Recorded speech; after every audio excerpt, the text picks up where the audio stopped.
Hello everybody, I've been talking recently in videos about sense of purpose, but previously I spent a little bit of time talking about flow in this video here. It worried me actually that so many people were saying flow is very important, and I became more convinced that sense of purpose is very important too, which is the critical one. I'd like to talk about how these are related in this video. To begin the conversation, I'd like to go back to one of my heroes, Csikszentmihalyi, a psychologist who popularized the idea of flow. Csikszentmihalyi wrote a very famous book about this, and he identified 8 aspects of flow. And what really caught my attention is number 1 is having clear goals, and goals aligned in a direction towards a sense of purpose are very important.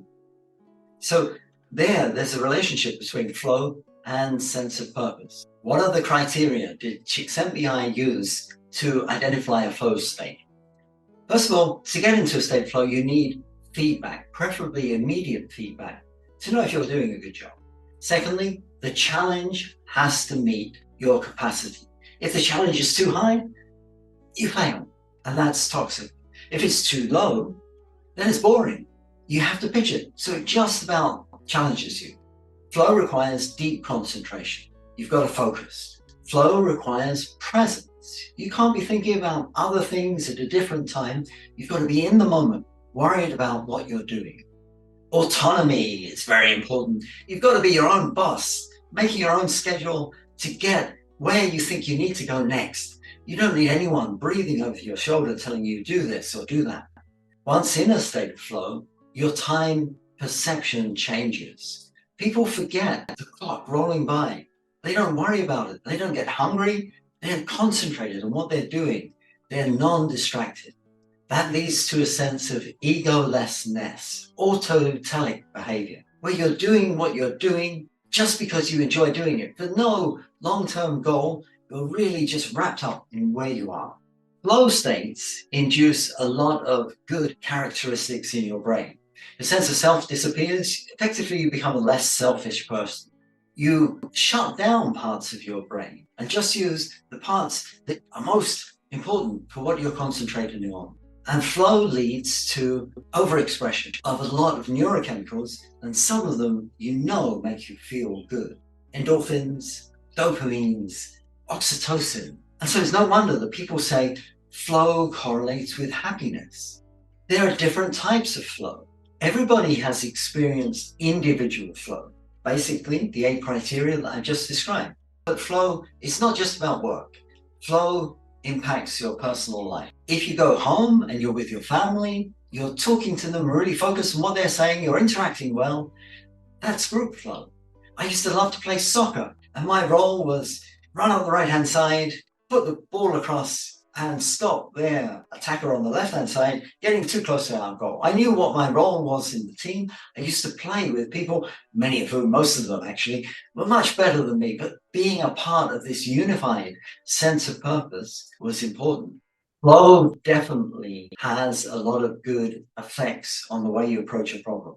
Flow is a state of optimal performance, and in optimal performance, you increase your productivity, you increase your creativity. When you increase your creativity, you get more ideas. You start realizing what you must learn to execute these ideas, and that leads to increased motivation. That increased motivation takes you back to flow.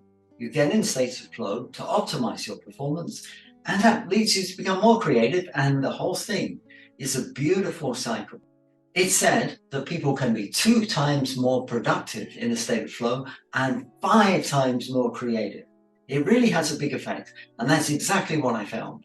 When I went back to my office at a standing desk so I didn't fall asleep, no breakfast, straight into work. As soon as I got in, not check email, not be distracted by anything else, ignore the phone. I found I was so much more effective, putting aside distractions. I had one micro goal every day to focus on until 2 p.m.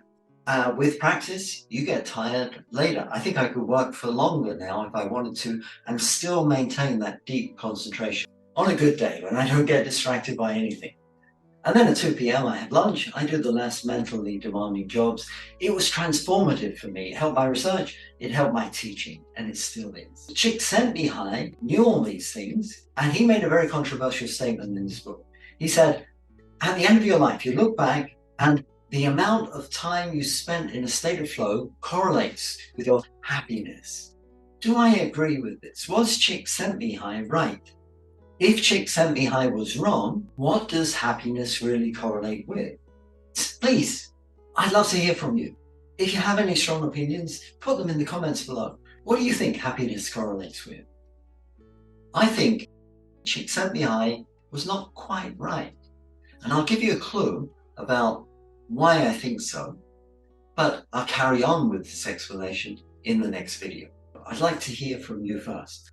But I'll give you a clue right now about the way flow and sense of purpose interact, in my opinion. Sense of purpose requires that we just forget the past. It doesn't matter anymore. We're in the present and we're aiming for a particular goal. And you can define that using Ikigai. That is your sense of purpose.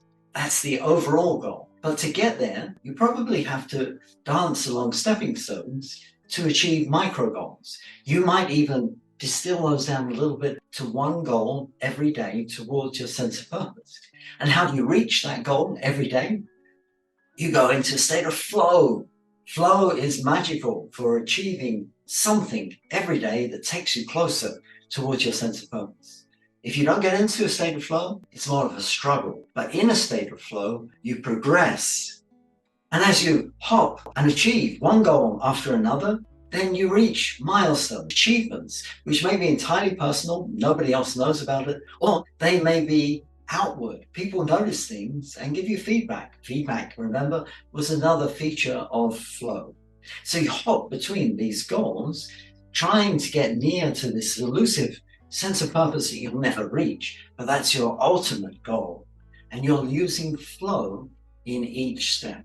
So that, I think, is how flow and sense of purpose are correlated. But how do we reach happiness? We can't reach happiness by chasing it in itself. There must be something else that leads us to a happier state of life. That's what I think. What do you think? I'd love to know, really. Please give me your feedback in the comments below. I'm sure I'm not perfectly right. I'm never perfectly right. Some of you have a much better idea than me. Let me have it. Or maybe you agree. Maybe you agree that neither sense of purpose nor flow is the key to happiness, but they are instrumental to get you there indirectly. I hope you have a beautiful day. Thank you very much for listening. Bye-bye.